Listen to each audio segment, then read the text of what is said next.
syahadah. Pertama-tama mari kita panjatkan syukur ya kepada Allah karena alhamdulillah hari ini ya kita masih diberi kesempatan untuk bisa hadir tatap muka ya. Insya Allah dan kegiatan destinasi Ibu Thoyibah. Kemudian salawat dan salam yang kita sampaikan kepada Nabi kita Nabi Muhammad SAW. Kepada yang terhormat yaitu ibu keluarga ya dari kedua. Kemudian yang terhormat para dewan guru ya bapak dan ibu yang hadir pada kegiatan hari ini ya. Baiklah, kegiatan hari ini yaitu destinasi untuk memulai kegiatan agar berjalan dengan lancar. Alangkah baiknya kita buka dengan bacaan basmalah. Kemudian acara yang selanjutnya yaitu kata sambutan dan hal ini akan disampaikan oleh ibu wakil ya kepala sekolah Ibu Pi. Pada Ibu Pi silakan. Oke Pi. Bisa ya. Dari orang ini. Assalamualaikum warahmatullahi wabarakatuh. Waalaikumsalam warahmatullahi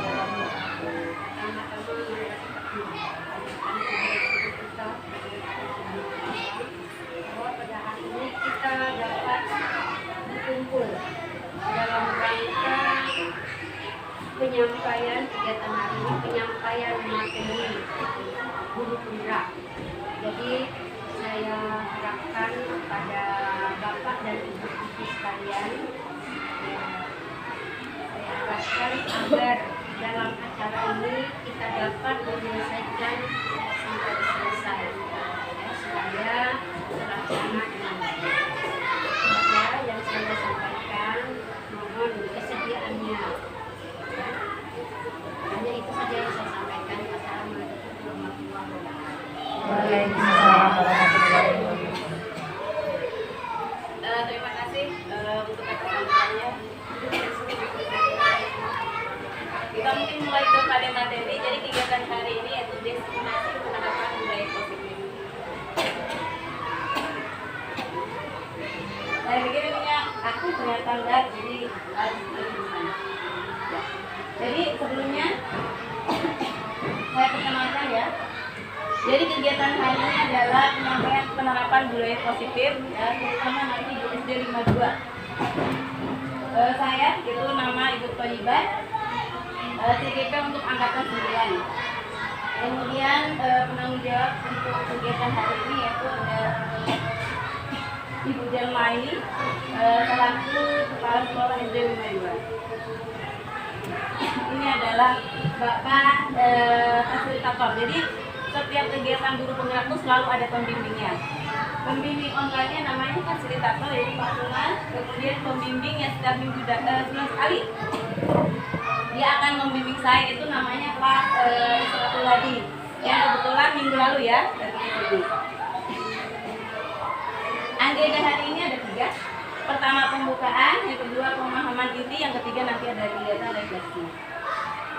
Oke, pertanyaan pemantik. Ini untuk semua kita ya sebagai dewan guru. Oke, apakah kita setuju jika hukuman itu dapat mendisiplinkan anak? Setuju tidak? Setuju. Bisa tidak? Bisa setuju, bisa tidak? Itu alternatif. Ya. Hukuman yang gimana? Kemudian yang kedua, pemberian hukuman dengan hal positif seperti membaca atau membersihkan halaman sekolah, apakah dapat meningkatkan disiplin anak? Dua alternatif juga bisa atau tidak? Yang muda-muda, yang masih jauh muda, jawabannya apa? Sepakat atau tidak sepakat? Paling belakang. Sepakat atau tidak sepakat? Tidak ada yang jelas salah ya? Nggak ada yang salah. Kemudian yang ketiga, memberi penghargaan dapat meningkatkan motivasi belajar. Sepakat atau tidak? Sepakat. Oke, kita lanjut ke materi kita hari ini. Jadi kita akan membahas tentang kedisiplinan anak, kemudian tentang hukuman, ya, kemudian tentang motivasi belajar. Yang pertama itu disiplin positif dan nilai-nilai kebajikan universal. Oke. Sebenarnya seharusnya ada kertas, saya menyiapkan kertas. Boleh,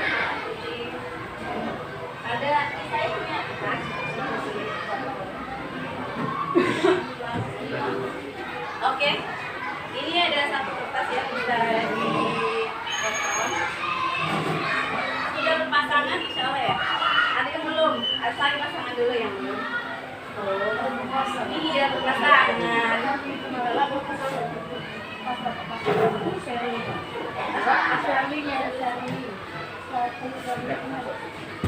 Ini dong. Boleh.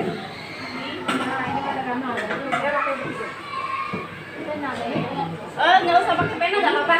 Nggak usah pakai pena, nggak apa-apa. Oh, ini pasangannya luar biasa. Iya. Pasangan Oke.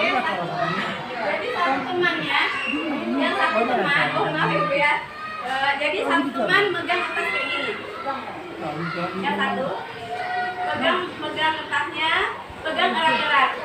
Yang kawan nggak megang kertas, gimana caranya dibuka itu tangan? Yang pegang kertas gimana caranya dipertahankan? Yang tidak megang gimana caranya bisa buka kepala kawannya? Bisa dengan hati, bisa dengan apa? Gimana caranya pokoknya? Mungkin saya kasih waktu 1 menit. teman saya dia langsung ke sana. Yang muda-muda saja, yang muda-muda saja berarti ya. Asik yang muda-muda saja.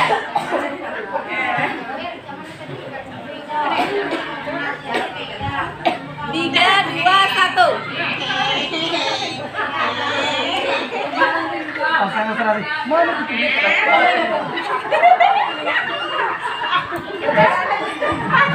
Yang goyangnya. Minggu vaksin kuat. Oke, bisa? Udah cukup? Udah bisa ya. Nah, dapat. Oke, terima kasih ya. Dan bapak-bapak. Jadi dari 3 tadi ada yang bisa itu nggak? Ngasih ide kira-kira ngapain sih harus kayak gitu? Ada yang mau berpendapat nggak? Kenapa? Kenapa? Jadi ada yang mau ngasih Segala sesuatunya itu harus dipertahankan. Iya. Ya, Usaha bertahankan dan diperjuangkan. emang. Iya. Ada yang dia putih. Yang mempertahankan dan memperjuangkan apa yang kita lakukan atau apa yang kita katakan itu harus diperjuangkan.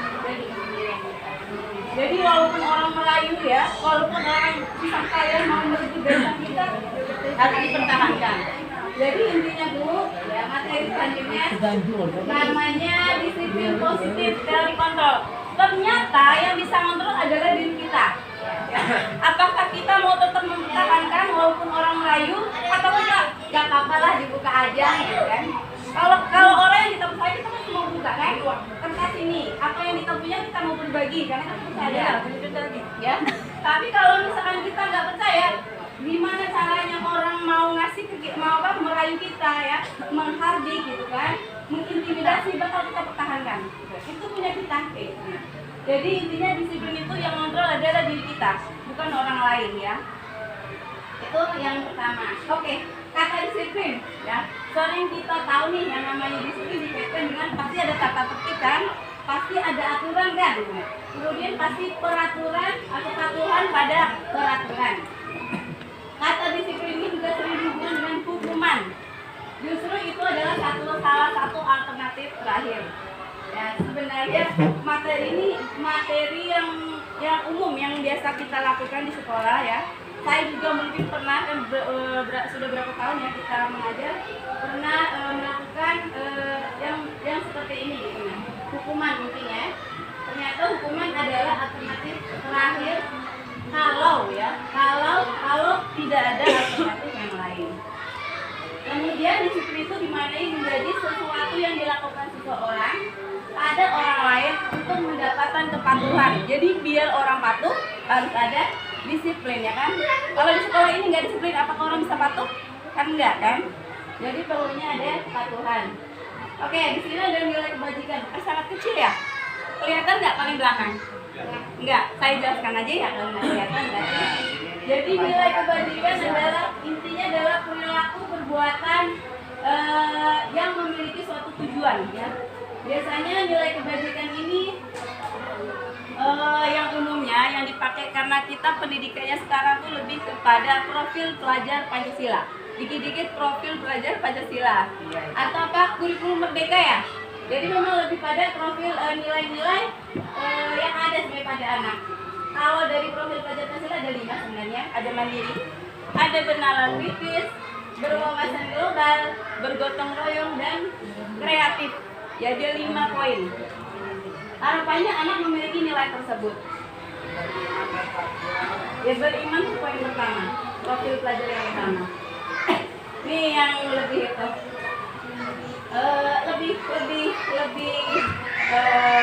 akan kita materi lebih kita dalami di sini. Motivasi, hukuman, penghargaan, dan restitusi. Mungkin nanti yang paling baru restitusi ya. Belum pernah ada yang pernah mendengar restitusi? Belum ada. Jadi makanya saya ingin berbagi di sini. Ternyata ada namanya teori restitusi nanti ya. Oke. Sebelum ke sini bisa, kalau biasanya kan ini anak SD. Kalau anak TK biasanya harus ada nyanyiannya. Kalau SD saat itu juga iya. Jadi saya ingin mengajak ya, sebelum kita materi pendalaman ya.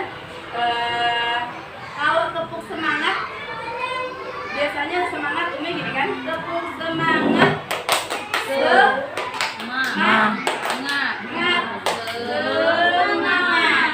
Kalau tepuk semangat baru, tepuk semangat baru, dan ding ding ding, dum dum dum, dang ding ding ding, dum dum dum, semangat. Bisa diikuti biar semangat ya. Pagi ini, jadi pertama tepuk semangat karena ya. Tepuk semangat lama. Semangat. Tepuk semangat baru. Dan ding ding ding. Dan ding ding ding. Dum dum dum. Semangat. Harus lebih semangat. Kalau anak harus semangat. Kalau ngajak anak semangat ya. Oke, motivasi itu sebenarnya ada 3. Yang pertama, motivasi eksternal. Oke. Kalau saya minus jadi agak harus ke depan ya, nggak apa-apa ya. Yang ke belakang kelihatan, nggak kelihatan ya. Yang pertama adalah orang melakukan sesuatu yang pertama karena untuk menghindari ketidaknyamanan atau karena hukuman. Benar nggak? Biar kita nggak dihukum, biar apa? Jadi motivasinya biar nggak dihukum sebenarnya. Saya pakai helm, biar nggak dihukum kena sanksi sama polisi lalu lintas ya. Atau saya pakai baju seragam ke sekolah pas upacara biar nggak dihukum sama ibu, disuruh garis di kelompok lain kan, seperti itu kan. Itu motivasi kenapa orang mau melakukan hal baik. Yang kedua, yaitu motivasi eksternal juga, yaitu untuk mendapat imbalan. Ini umum kita lakukan ya. Siapa yang bisa jawab soal ibu, saya kasih permen. Nah, pasti anaknya termotivasi kan? Saya, benar nggak? Jadi itu salah satu motivasinya, motivasi eksternal. Jadi dari luar ya, karena ada iming-iming. Kemudian yang ketiga ada untuk menghargai diri sendiri. Ini termasuk motivasi internal. Jadi yang paling bagus adalah diri sendiri. Jadi kalau diri sendiri, dimanapun dia berada, dia akan melakukan hal kebajikan itu. Lanjut selanjutnya. Oke. Mungkin kita kita buat pernyataan ya. Kira-kira sepakat nggak penghargaan itu dilakukan? Sepakat nggak? Sepakat. Umumnya kita ya, dan mungkin saya pernah melakukan juga ya. Jadi ternyata penghargaan itu bisa dikatakan Ibu baru ini dihukum oleh penghargaan. Kenapa dihukum? Karena ternyata penghargaan itu akan berimbas ya ke depannya. Yang pertama, pengaruh jangka panjang dan pendek. Jangka pendeknya, sekarang kalau misalkan kayak ini, kalau anak dapat nilai 100, kita iming-imingin bakal dapat hadiah. Maka motivasinya kan eksternal kan. Jadi jangka pendeknya dia, berarti pokoknya aku harus belajar biar dapat 100. Biar dapat 100 biar dapat hadiah. Besok belajar gitu. Jadi karena karena pingin sebuah penghargaan, ya. Jadi dia akan nagih. Ketika nggak dikasih, kita lagi nggak punya hadiah, maka dia akan menjadi sedih, kemudian menjadi tidak semangat lagi. Jadi itu jangka pendeknya. Jadi jangka panjangnya jadi ketergantungan. Itu sebenarnya sisi negatifnya. Ketika penghargaan. Kemudian ya tadi, jadi penghargaan itu juga menghukum, ya. Kemudian penghargaan itu juga mengurangi ketepatan. Jadi dia cepet-cepet. Karena kadang ada anak yang cepet-cepet, ya. Dia itu dapat penghargaan. Padahal sebenarnya dia bisa lebih daripada itu kalau misalkan belajar karena faktor internal. Kemudian penghargaan itu tidak efektif, lebih efektif yang lainnya. Yang terakhir, penghargaan itu merusak hubungan. Pernah nggak ketika kita ngasih anak ini hadiah, yang lain masih cemburu? Ada nggak yang kayak gitu? Pernah kan? Jadi artinya ada rasa kecemburuan. Oh, aku dapat, kok dia nggak dapat? Kemarin dia dapat 100, aku hari ini nggak dapat 100, aku sekarang ini dapat 100. Oh, kemarin dia dapat, aku sekarang nggak dapat, gitu kan? Atau kok itu terus yang dapat 100, udah merasa paling dia dapat 100, gitu. Nah, jadi ternyata penghargaan itu ada sisi negatifnya. Lanjut, yaitu hukumannya, dihukum oleh penghargaan. Jadi penghargaan itu ternyata menurunkan kualitas, kemudian penghargaan juga mematikan kreativitas, dan penghargaan juga akan mengurangi motivasi intriks, motivasi dalam diri. Jadi dia motivasinya selalu dari luar. Oke. Oh ya, yang depan. Kita sepakati dulu, ya. Mencatat 100 kali di dalam buku kalimat. Di dalam buku kalimatnya, saya tidak akan terlambat lagi karena terlambat ke sekolah. Itu kira-kira hukuman atau konsekuensi? Bisa jawab? Nggak ada jawaban yang salah, jawab aja. Yang kan nggak akan dinilai, ini nggak ada nilainya kan? Maksudnya Saya nggak pernah melakukan itu. Pertanyaannya itu termasuk hukuman apa konsekuensi? Konsekuensi. Aku jawab. Mencatat 100 kali dari buku kalimat, saya tidak akan terlambat lagi karena terlambat ke sekolah. Yang kedua, lari mengelilingi lapangan basket karena terlambat hadir di sekolah. Itu hukuman atau eksekusi? Hukuman. Oh iya, gitu ya. Yang selanjutnya, murid disuruh push up karena tidak menggunakan masker. Murid disuruh push up karena nggak pakai masker. Hukuman. Oke, lanjut. Mulai paham ini. Menggantikan kertas tugas teman yang dicoret-coret. Hukuman atau Konsekuensi. Konsekuensi. Iya. Lanjut. Membersihkan tumpahan air, ya. Membersihkan tumpahan air di meja tulis karena tersenggol. Konsekuensi. Konsekuensi. Lanjut. Murid disuruh untuk tidak mengenakan sepatu selama seharian karena tidak mengenakan sepatu hitam.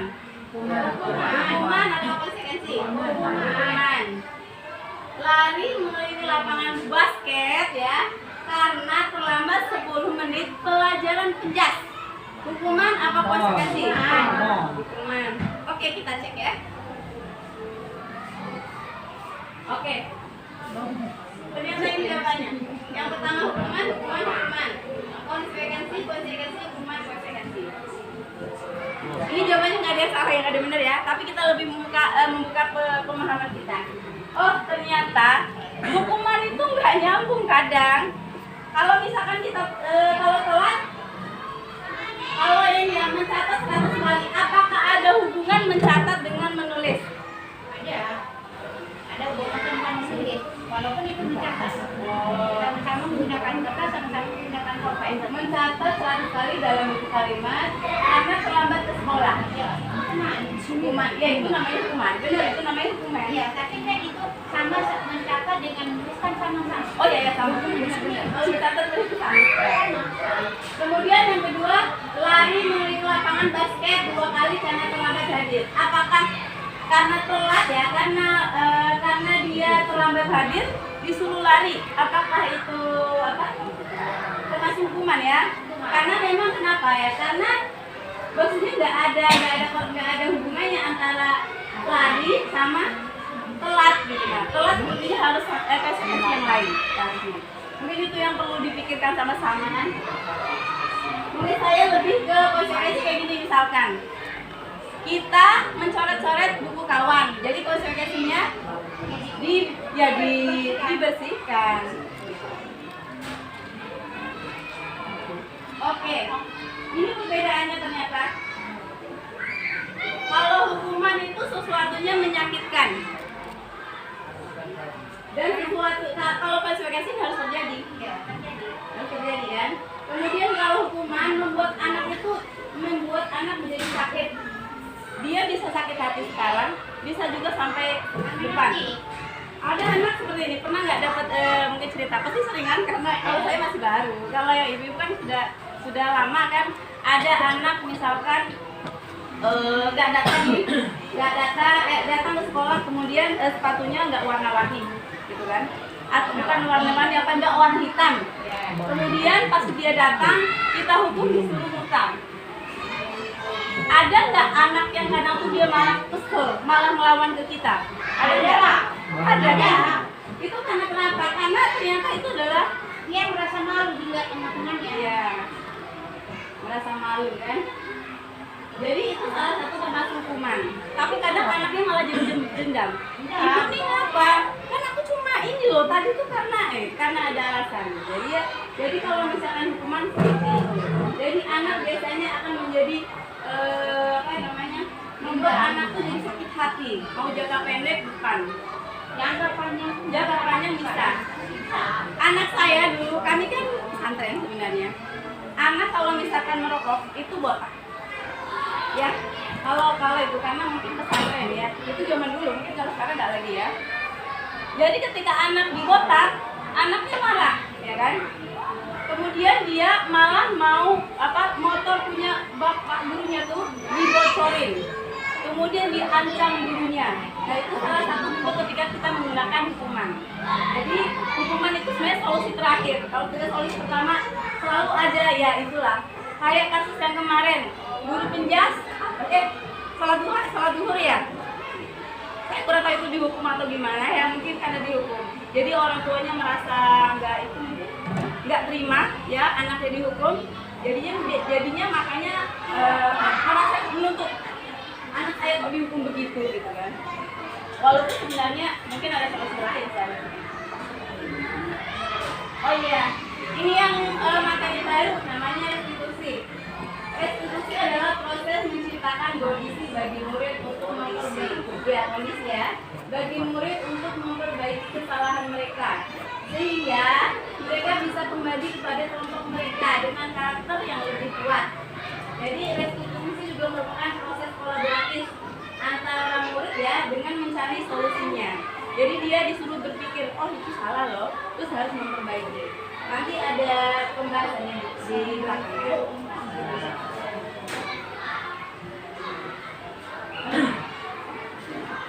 Tadi kita bahas ada 3 sebenarnya. Hukuman ya tadi ya. Yang pertama hukuman, di mana anak kadang dendam malah sama kita. Kita tujuannya baik, ya kan? Anak ini melanggar loh, kita hukum, kita tujuh baik. Tapi ternyata ini adalah kalau misalkan dalam identitas ya, pendidikan itu termasuk identitas gagal. Dan itu seharusnya solusi terakhir ya. Kemudian kedua, konsekuensi. Ketika kita mencoret kertas, maka harus dihapus. Ketika kita menumpahkan air, maka harus dibersihkan. Jadi dia buat salah, konsekuensinya apa? Seperti anak saya kemarin ya, ngambil mangga di atas. Itu pelanggaran kan? Mangga siapa yang diambil ya? Mangga sekolah. Solusinya gimana? Dia sebenarnya punya konsekuensi. Dipanggil, disuruh seharusnya ya dipanggil, itu salah nggak gitu. Dikembalikan sampai yang dulu kan? Kemudian nanti ada restitusi. Restitusi anaknya dipanggil, kita diskusi hingga sampai kepada solusi. Oke, keyakinan kelas. Saya punya kertas sticknote namanya. Setiap lembaga, setiap kelas, di rumah, dimanapun selalu ada aturan. Saya berharap ibu-ibu menuliskan satu aja aturan. Satu aturan yang di sekolah, boleh di sekolah, boleh di kelas. Ya. Kita biar membuka apa ya namanya? Kalau kawasan nggak juga, karena yang di sini hebat-hebat semua menurut saya ya. Peraturan kelas. Satu, peraturan kelas ditempel di depan di apa itu? Di karton warna hitam. Peraturan di sekolah, di kelas juga boleh.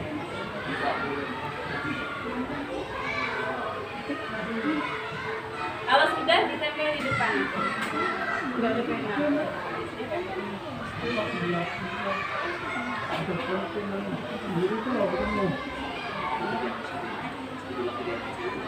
Boleh.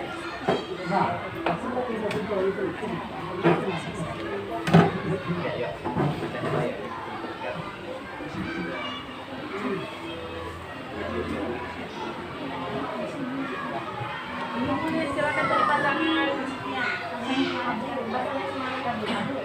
Jadi pasang baru.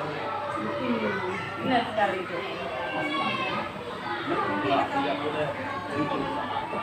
Yang sudah selesai boleh.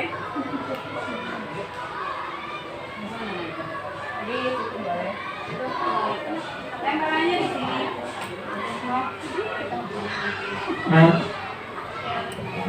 Biar di atas kartonnya berwarna-warni.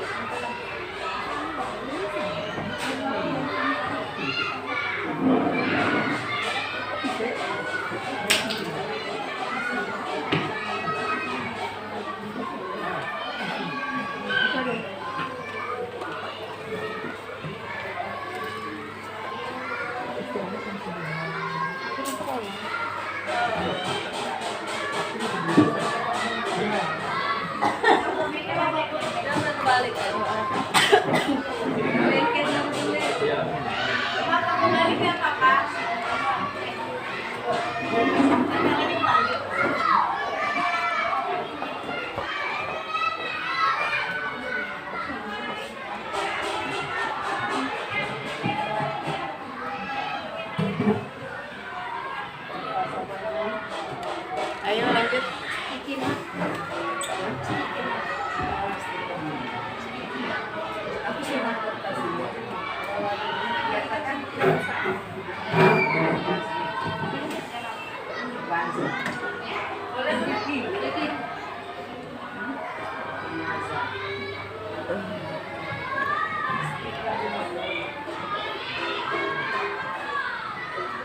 Sudah selesai ya? Ayo, bentar dulu Pak Arif. Silakan dibacakan. Menghadap ke sini biar yang lainnya juga. Peraturan di kelas mulai kewajiban bagi petugas tiket. Terus kalau tiket datang lebih awal. 3. Tidak boleh ribut saat belajar. Tidak boleh makan selama jam pelajaran. Memakai pakaian sekolah atau seragam sekolah. Di setiap pelajaran PJK wajib menggunakan pakaian olahraga. Tidak boleh datang terlambat.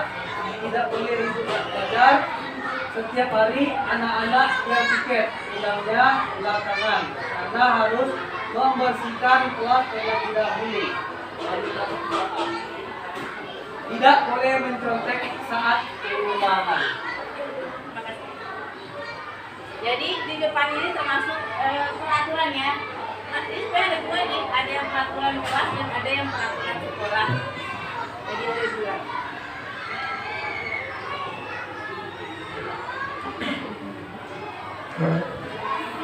Oke. Sebelumnya ini, mengapa tidak peraturan saja? Mengapa harus keyakinan kelas? Tadi judulnya keyakinan kelas ya. Kenapa harus keyakinan ya? Kenapa nggak peraturan saja? Kalau misalkan ya, mengapa sih kita memiliki peraturan harus menggunakan helm ketika mengendarai kendaraan roda 2? Kenapa? Nilai apa yang diinginkan? Kenapa pakai helm?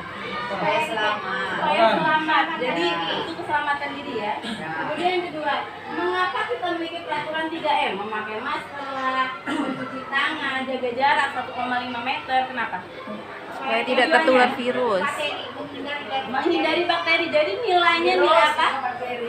Berarti untuk menjaga Kesehatan. Yang terakhir, Mengapa kita memiliki peraturan pas datang tepat waktu pada satu pelajaran? Kenapa? Biar nggak ketinggalan pelajaran. Agar apa? Biar kalau misalkan kita telat, ya ketinggalan jam pelajarannya, ketinggalan pula materinya, nggak nyambung nanti ya kalau masuk ke tingkat tengah-tengah. Jadi biasanya ya untuk mendukung motivasi di dalam diri, maka kembali kepada keyakinan. Keyakinan itu lebih menggerakkan seseorang dibandingkan mengikuti serangkaian peraturan. Kalau misalkan seperti ini, diwajibkan memakai helm. Kenapa masih banyak orang nggak pakai helm? Belum sadar. Karena itu sebuah peraturan ya. Coba kalau keyakinan kita seperti ini. Kalau kita pakai helm kita selamat. Jadi nggak ada sanggahan nggak kalau pakai helm pasti diselamatkan. Jadi kalau misalkan keyakinan kita pakai helm pasti selamat, pasti kita pakai helm. Tapi kalau peraturannya jangan memakai helm, masih ada yang nggak pakai helm. Sama kayak anak-anak. Jangan keluar, pasti keluar. Jangan loncat pagar. Lah, kok malah anaknya loncat? Gitu kan? Padahal peraturannya jangan loncat kan. Nah ternyata kalau sisi negatif anaknya tuh merasa itu berbeda ya, Pak. Seperti kayak disuruh gitu ya. Tapi kalau dan motivasinya dari luar. Tapi kalau dari dalam, ketika melompat itu berbahaya, gitu kan? Ketika kalau misalkan kita keluar maka materinya kita nggak akan paham gitu kan?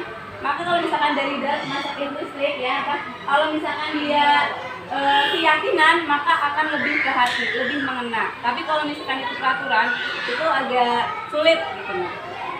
Kecuali orang-orang yang hidupnya lurus aja ya, ikut aturan ikutan. Tapi kebanyakan kita kan enggak. Ada anak-anak yang memang butuh kebebasan ya. Dia terbiasa bebas. Ketika dikenalin katanya itu aturan, padahal itu seharusnya memang seperti itu. Oke, ini yang diskusi yang tadi ya. Di depan sudah ada beberapa peraturan. Peraturan di sini dan peraturan yang kelas atau sekolah tadi itu masih ada kata tidak ya. Itu namanya peraturan, berarti tidak boleh apa tadi ya? Tidak boleh ribut ya, atau tidak boleh datang terlambat. Itu yang masih pakai bahasa-bahasa tidak. Maka untuk pembelajaran guru penggerak ini dirubah kata tidaknya menjadi kata positif. Jadi kalau misalkan tidak boleh datang terlambat, berarti kata positifnya apa? Harus datang tepat waktu. Datang tepat waktu. Berarti datang Tepat waktu. Iya, benar. Kemudian yang mana lagi tidak? Tidak boleh mencetak ulangan. Berarti Mengerjakan ulangan sendiri. mengerjakan ulangan sendiri. Kemudian yang mana masih ketiga?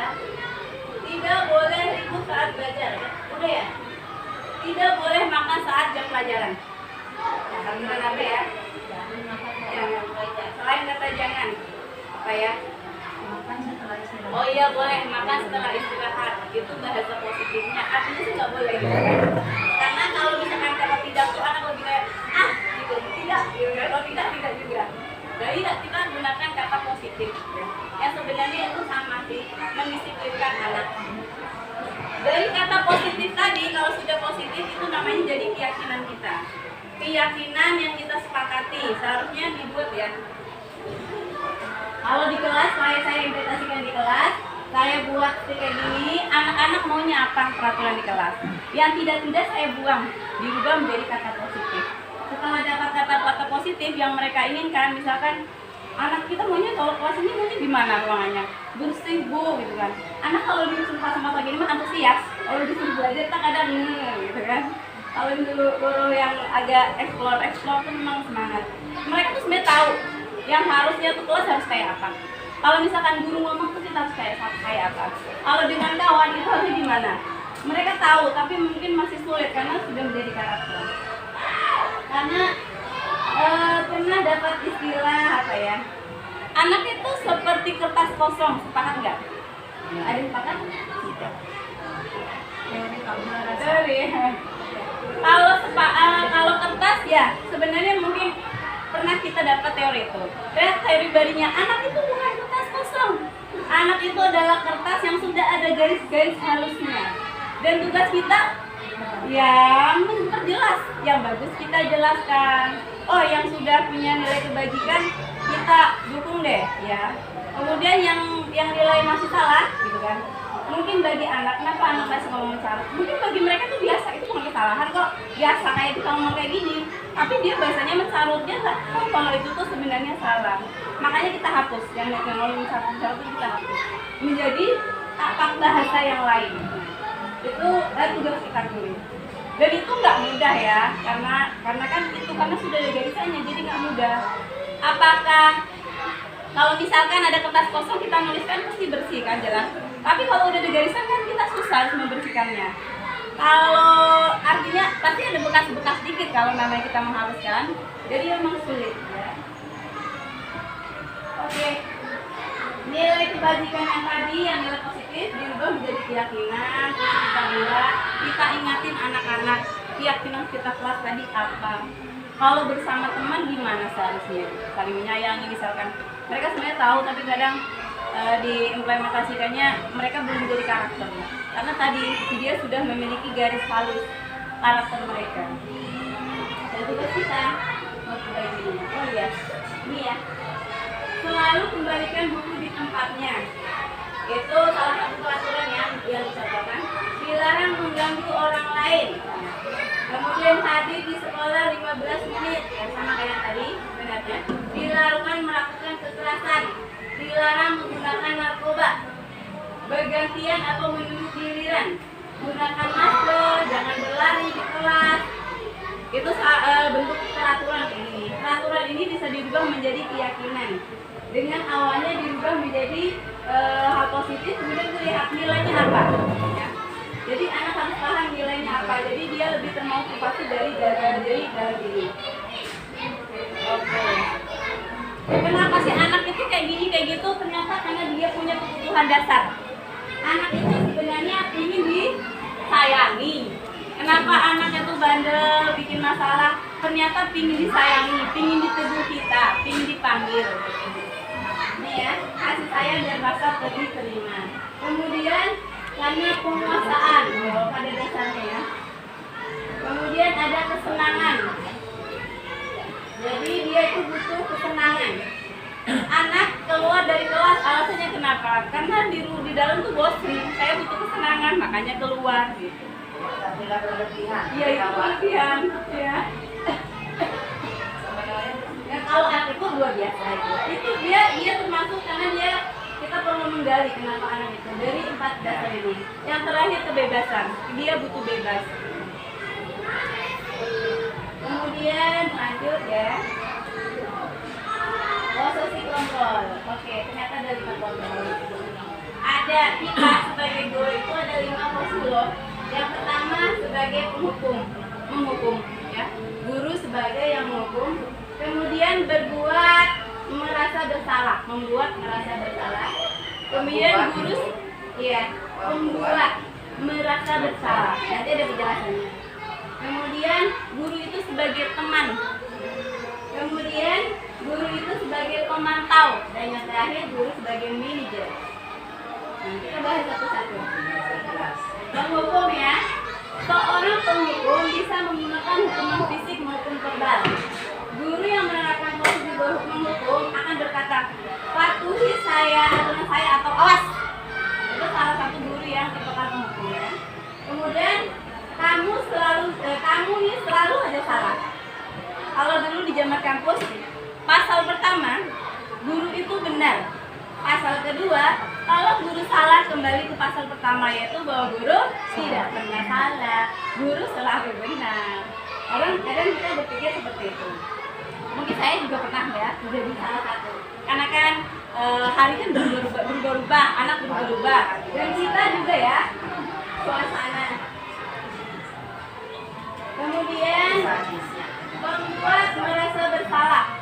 Jadi pada posisi ini biasanya guru akan bersuara lemah lembut ya, lemah lembut. Membuat rasa bersalah menggunakan keheningan yang membuat orang merasa tidak nyaman. Ada anak kalau kita panggil malah diem ya. Kalau di luar liar amat gitu kan. Pas di dalam, kamu kenapa? Ini enggak, ini enggak gitu kan. Kemudian posisi ini membuat anak merasa tidak nyaman, bersalah, udah gini. Kata-katanya, ibu sangat kecewa sama kamu. Kan anak jadi gitu kan. Atau berapa kali Bapak bilang, berapa kali Bapak harus memberitahu kamu ya? Atau gimana coba kalau orang tua kamu tahu? Kayaknya saya pernah ya, pernah seperti ini. Berapa kali kasih tahu? Ya, berapa kali dikasih tahu? Masih gitu ya? Masih juga. Masih juga. Kemudian posisi yang ketiga sebagai teman, ya. Dulu pada situasi ini tidak akan menyakiti murid ya. Kalau teman tuh nggak akan nyakitin. Kita kan keren katanya kan. Apalagi yang muda-muda, kalau sama yang kecil kan keren gitu ya. Jadi biasanya posisi teman yang guru ini bisa negatif bisa positif ya. Jadi ada dua. Jadi positifnya tuh dia bisa memberi berupa hubungan baik yang terjalin antara guru dan murid. Jadi kita dekat, hubungannya jadi baik. Kata biasanya lebih ke pokoknya kemana-mana. Kadang serangkul-rangkulan sama anaknya kan, saking dekatnya. Hubungan negatifnya ada ya, karena kadang bikin orang iri yang lain. Ini itu mah anak kesayangan itu, gitu kan. Padahal sebenarnya ya, mungkin kita ingin menerapkan guru sebagai teman, yang tujuannya ingin memberikan menjalin komunikasi yang baik, menyalurkan nilai-nilai kebaikan. Dan sudah kali ini tidak apa-apa, nanti ibu bantu bereskan. Jadi lebih ke berkawan deh kalau ngomong. Ayo ingat tidak bantuan bapak selama ini? Atau ayo bantulah demi bapak, gitu kan? Itu bahasa guru sebagai teman. Kemudian pemantau. Kalau mantau ini ya hanya mantau saja, berarti mengawasi. Jadi guru itu hanya mengawasi, kita bertanggung jawab atas perilaku orang-orang yang kita awasi. Jadi posisi ini biasanya pertanyaan yang diajukan ke tempat pemantau biasanya peraturannya apa coba? Kita nggak boleh apa? Apa yang telah kamu lakukan? Atau sanksi dan konsekuensinya apa? Nah yang terakhir sebagai manajer, yang paling ideal ini ya. Ada anak bermasalah, ya. Posisi terakhir manajer posisi di mana guru berbuat sesuatu bersama dengan murid, kemudian membersihkan murid, mempertanggungjawabkan perilakunya, mendukung murid agar dapat menemukan solusi. Jadi panggil di anaknya, kemudian kita carikan solusi. Selain kita tuh bukan ngasih solusi, memberi pertanyaan yang bikin dia sadar, biar dia bisa menyelesaikan solusinya. Bahasanya yang biasa dikatakan manajer, apa yang kita yakini, kembali ke keyakinan kelas tadi. Apakah kamu meyakininya? Atau jika kamu meyakininya, apakah kamu sudah membaikinya? Lebih kepada manajer, ini lebih enak. Dari kelima posisi, manajer dan pemantau yang paling direkomendasi. Ya. Yang di bawahnya boleh, tapi boleh gitu, nah boleh dirasakan sebagai teman, sebagai apa tadi ya, penghukum, boleh, tapi lebih rekomendasinya ini manajer sama pemantau. Dampaknya lebih bagus. Oke, yang terakhir restitusi ya. Oh ya, ini ada namanya segitiga restitusi seperti ini.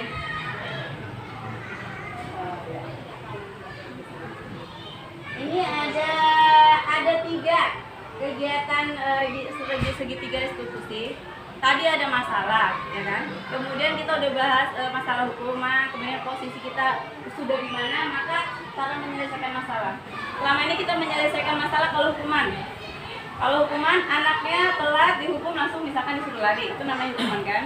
Kalau konsekuensi tadi, kalau misalkan mencoret maka disuruh dihapus. Maka solusi yang paling bagus saya segitiga restitusi yang kami tawarkan ya, para guru penggerak ya, menawarkan segitiga restitusi. Ketika anak bermasalah, yang pertama menstabilkan identitas. Jadi gunanya untuk membantu anak merasa gagal karena berbuat salah menjadi positif terhadap dirinya. Jadi kata guru gini biasanya kata-katanya, berbuat salah itu manusiawi. Atau bapak juga pernah bersalah. Oh, jadi dia merasa nggak langsung dihukum, kamu langsung gitu kan? Biasanya dia kaget, terus kemudian merasa terpaksa mengerjakan kalau misalkan dihukum. Tapi kalau ini dinetralkan dulu, stabilkan dulu, ditanya dulu. Jadi kita pasti tidak pernah atau misalkan kata-kata bapak ibu tidak tertarik untuk mencari tahu siapa yang salah. Ibu mau solusi, kan kayak gitu. Kalau kita nanya anak lagi berantem apa belagu dan sebagainya dihukum, ini kan kurang efektif. Makanya yang efektif seperti ini, ditanya dulu. ya. Pokoknya nanti deh, ibu nggak mau kalau misalkan kamu salah ya kamu salah, itu lebih kurang tepat. Lebih tepatnya ibu nggak mau, nggak tahu ya siapa yang salah siapa yang benar. Kita cari solusinya, ditanya satu-satu. Kemudian selanjutnya membantu guru validasi kebutuhan. Lihat kenapa anak perlu melakukan kayak gitu, ya. Oke, jadi misalkan di sini contohnya kamu bisa saja kan melakukan hal buruk lebih pribadi, tapi kamu bisa, tapi kamu tidak melakukannya. Jadi lebih ke validasi kebutuhan anak itu. Kemudian kamu pasti punya alasan mengapa kamu melakukan kayak gitu. Kenapa kamu berantem? Ditanya, ya. Setelah tadi pertamanya tuh kita menetralkan dengan semua orang bisa bersalah, yang kedua ditanya alasan kenapa anak berbuat seperti itu. Kemudian yang ketiga, yang kedua masih ya, boleh juga dengan membuat kamu belajar cara lain untuk mendapatkan yang kamu butuhkan tanpa harus memukul, ya. Kita jadi kebutuhan dia. Ada anak berantem, yang satu mukul, ada yang satu tuh pingin mukul tapi nahan, ada nggak? Jadi makanya kita validasi kebutuhan. Ibu tahu kamu sebenarnya marah tapi kamu menahannya. Jadi kita kasih plus nasi penguatan loh. Jadi anaknya iya gitu kan. Jadi kalau misalkan kayak gitu malah kayaknya beneran kadang ada anak yang nahan gitu. Nah, jadi kita butuh penguatan anaknya. Dia butuh pingin mukul sebenarnya kan. Kemudian yang terakhir menanyakan keyakinan.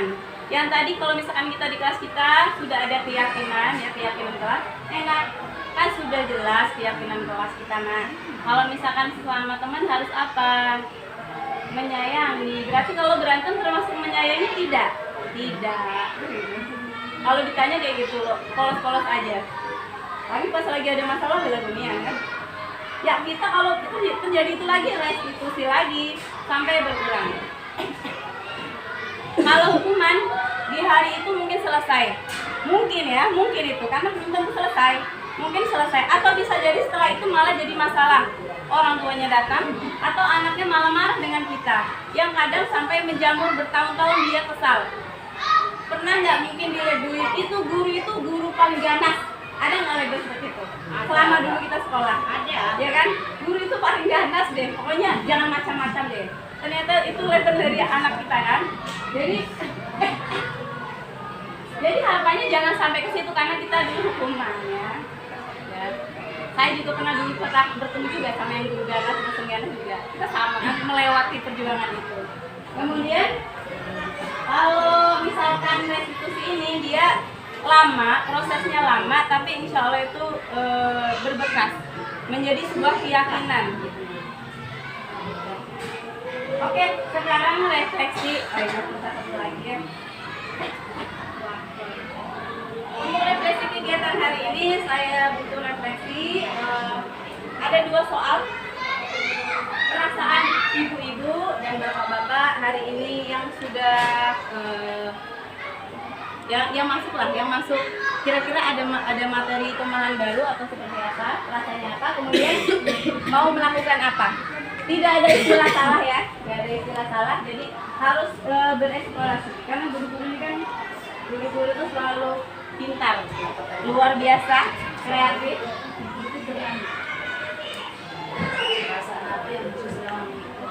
Kegiatan hari ini apa yang berhasil? Apakah ada ilmu baru atau ada ternyata seperti ini? Ternyata ilmu baru dulu sama sekarang berbeda ya mungkin.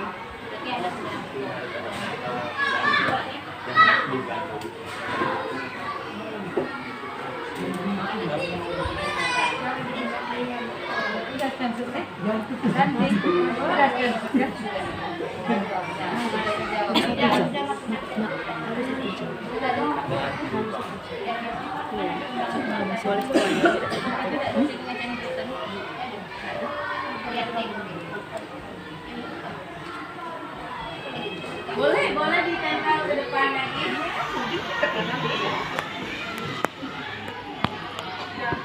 Dari materi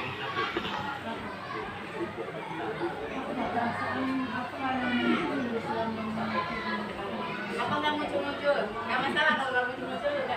Belum perlu kapan-kapan belajar lagi boleh juga kan.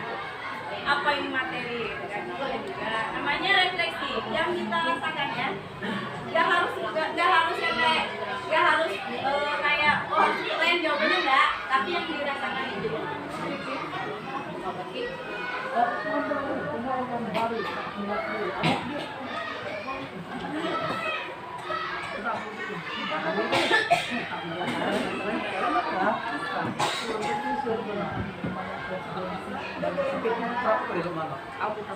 Aneh deh, balik sama gitu. Lain gitu. Kalau itu dari dulu. Ya deh.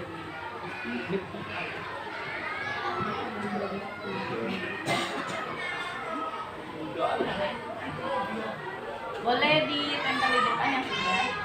Boleh diskusi mungkin memiliki perasaan yang sama boleh.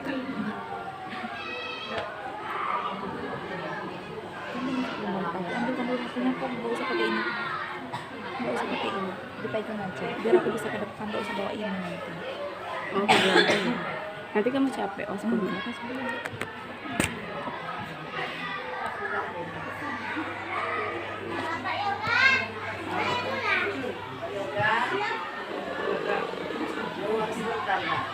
Beri keyakinan bagi dia. Jadi kalau lebih penasaran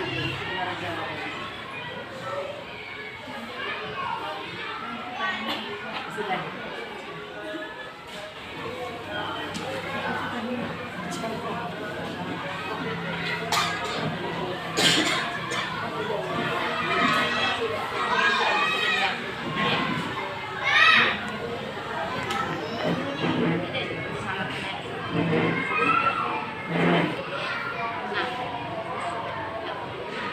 Ayo, yang di belakang nih masih berdiskusi.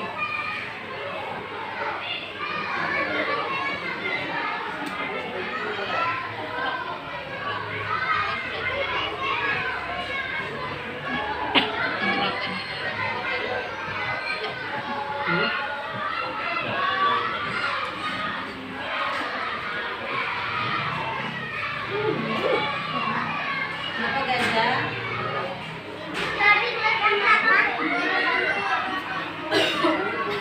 Dia lagi penasaran karena kodanya belum terjawab gitu.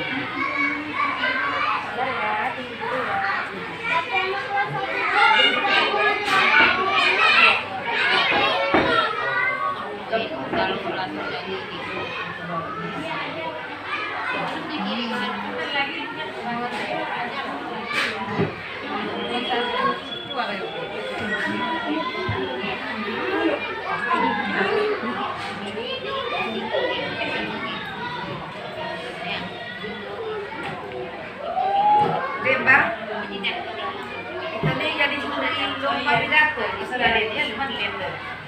Kita mau tutup.